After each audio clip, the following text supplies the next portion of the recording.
Man, I am completely running on fumes today. I got like maybe 4 hours of sleep last night. Oh, 4 hours. I was actually up until like 3 a.m. reviewing notes for today. So, yeah, 3 hours tops for me. Wait, see, notice how instinctive that reflex is? We immediately just compete over who's more Oh, exhausted. absolutely. It is ridiculous. It really is. Anyway, welcome to today's deep dive. We are looking into a really refreshing article called The Art of JOMO.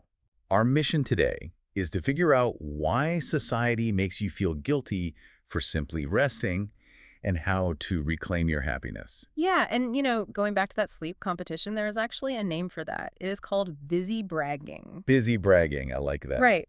In modern professional culture, the automatic response to "how are you" is almost always a heavy sigh and, a complaint about drowning in work. Yeah, like, oh, I am just so slammed right now. Exactly. But it is rarely just a complaint. I mean, it functions as a performance. It is a totally bizarre status symbol. I mean, historically, status was signaled through leisure, right? Yeah. Right. Wealthy aristocrats proved their standing by doing absolutely nothing. Exactly. But now the metric has entirely flipped because scarcity implies value. A complete lack of free time signals to the market and to yourself that you are in remarkably high demand. Yeah, it is like driving a luxury SUV or something. It really is. But the irony is that the economics of this signaling are completely broken. We use these impossible to-do lists to prove our worth. Which biologically drives us straight into catastrophic burnout. 100%. People maintain this punishing pace because they are basically terrified of the alternative, which is the guilt of the empty calendar. Oh, I feel that guilt deeply. If I spend a Sunday just watching movies, there is this nagging voice telling me I am falling behind. We all get that. It is so common. But if we know chronic overwork leads to physical and mental collapse, why is that guilt so deeply entrenched? Like, why does simply resting feel like a moral failure? Well, consumer culture ties your self-worth directly to continuous optimization. If you are not monetizing a hobby or optimizing your fitness, the narrative tells you that you are wasting time. Wow, that is bleak. It is. But what the research in our sources highlights is that unstructured downtime is a fundamental physiological necessity. Let's get into the mechanics of that downtime. Because the brain does not just power down like an overheated laptop when we stop working. Right. It is actually highly active. Exactly. The sources point to the default mode network, or DMN.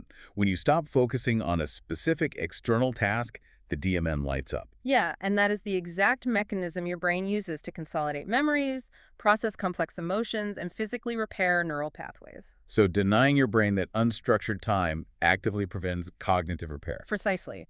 Without the default mode network engaging, you just accumulate cognitive fatigue. Doing nothing is not a lapse in productivity, it is basic biological maintenance. But knowing the biology does not automatically make it easier to decline a meeting, though. The social pressure to appear busy is just immense. It is. And that is where the sources suggest leaning into JOMO, the joy of missing out, as a psychological weapon against this pressure. Okay, but how is JOMO practically different from just staying home and feeling anxious about the networking mixer you were missing? That is a great question. JOMO requires a shift from passive deprivation to active curation. Active curation. Tell me more about that. So instead of viewing a missed event as a lost opportunity, you consciously reframe it as a boundary you're choosing to enforce. Oh, I love that.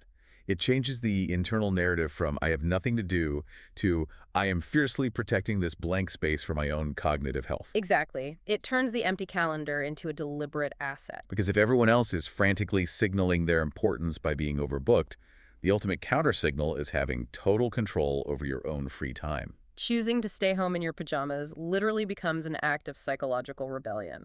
That is amazing. You stop playing the busy bragging game altogether, which entirely removes the anxiety of comparison. Exactly. You reclaim your happiness by just opting out. Which brings us back to you listening to this deep dive.